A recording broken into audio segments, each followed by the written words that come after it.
जय श्री राम दोस्तों, आप सभी का मेरे इस YouTube चैनल में हार्दिक स्वागत है। दोस्तों, पुरुषोत्तम मास का पावन पवित्र महीना चल रहा है और आज पुरुषोत्तम मास में मंगला गौरी का व्रत है। आप सभी को मंगला गौरी व्रत की हार्दिक शुभकामनाएं। मंगला गौरी का व्रत अखंड सौभाग्य के लिए किया जाता है। श्रावण मास भगवान शिव की उपासना का सबसे श्रेष्ठ महीना माना गया है और इसमें अधिक मास भगवान विष्णु जी को अत्यंत ही प्रिय है। पुरुषोत्तम मास का हिंदू धर्म में विशेष महत्व है। पुरुषोत्तम मास में सुबह ब्रह्म मुहूर्त में जल्दी उठना, पूजा उपासना करना श्रेष्ठ फलदायी माना गया है और इसके साथ ही पुरुषोत्तम मास महात्म सुनने का भी विधान है।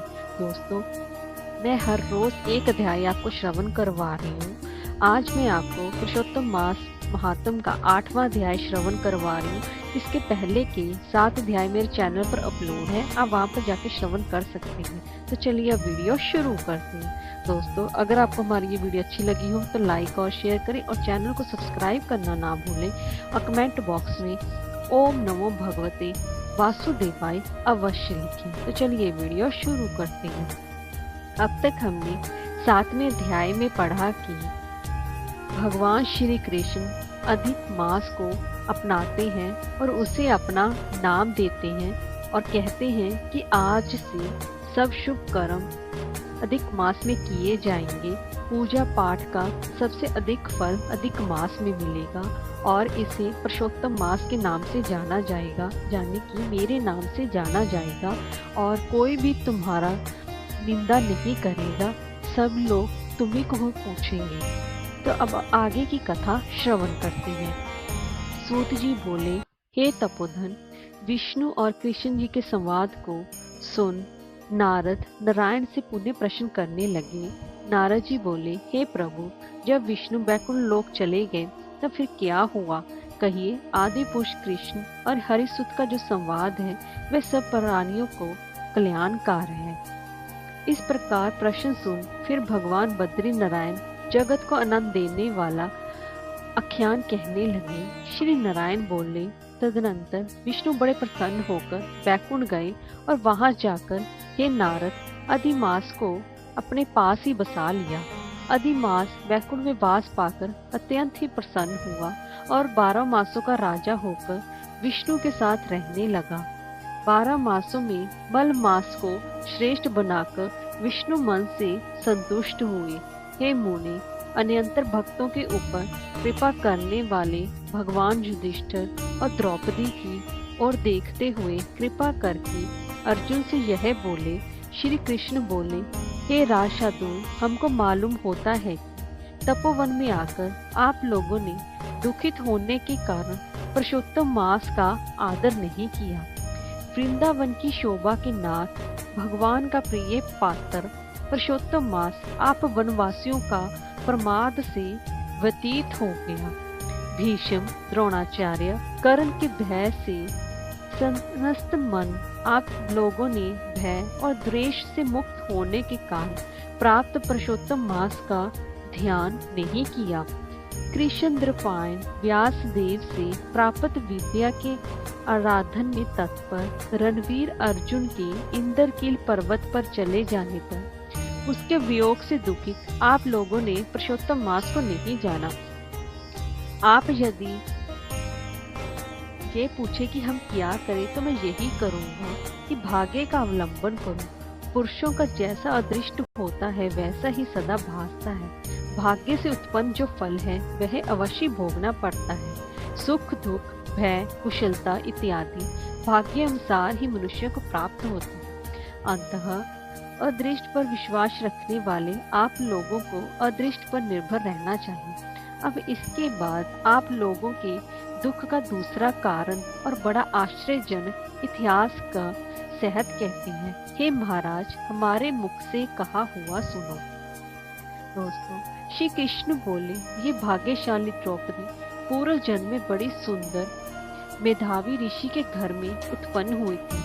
समय व्यतीत होने पर जब यह 10 वर्ष की हुई तब कर्म से रूप और लावण्य से युक्त अति सुंदरी और अकर्णयान नेत्र से शोभायमान हुई। चातुर्य गुण से युक्त यह अपने पिता की एकमात्र इकलौती कन्या थी। अंधा, चतुर, गुणवती, सुंदरी ये पिता की बड़ी लाडली थी। मेधावी ने सदा लड़के की तरह इसे माना, कभी भी अनादर नहीं किया। ये भी साहित्य शास्त्र में पंडिता और नीति शास्त्र में भी प्रवीणा थी। इसकी माता इसकी छोटी अवस्था में ही मर गई थी। पिता ने ही प्रसन्नता पूर्वक पाला पोसा था। पास में रहने वाली अपनी सखी के पुत्र पौत्रादि सुख को देख इसको भी स्पृहा हुई और तब ये सोचने लगी, हमें भी ये सुख कैसे प्राप्त होगा। गुण और भाग्य का निधि सुख देने वाला पति और सत्पुत्र कैसे होंगे। इस प्रकार मनोरथ विचारते हुए सोचने लगी कि पहले मेरा विवाह उपस्थित था, परंतु भाग्य ने बिगाड़ दिया। अब क्या करने से अथवा क्या जानने से एवं किस देवता की उपासना करने से या किस मुनि के शरण जाने से अथवा किस तीर्थ का आश्रय करने से मेरी मनोकामना पूर्ण होगी। मेरा भाग्य कैसा सो गया कि कोई भी पति मुझको वरण नहीं करता है।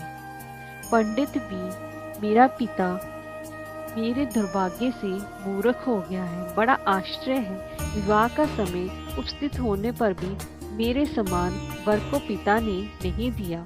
मैं अपनी सहेलियों के बीच में प्रमुख हूँ, परंतु कुमारी होने के कारण पति दुख से पीड़ित हूँ। जैसी मेरी सखियाँ पति सुख का भोगने वाली हैं, वैसे मैं नहीं हूँ। मेरी भाग्यवती माता क्यों पहले मर गई। इस प्रकार चिंता से व्याकुल कन्या मनोरथ रूप समुद्र के मोह रूप जल में निमग्न हो शोक मोह रूप लहरों से पीड़ित हो गई। इसके पिता मेधावी ऋषि भी कन्या दान के लिए कन्या के समान वर ढूंढने के लिए देश विदेश भ्रमण करने के लिए निकले, परंतु कन्या के अनुरूप वर न मिलने से अपने मनोरथ में वह निराश हुए।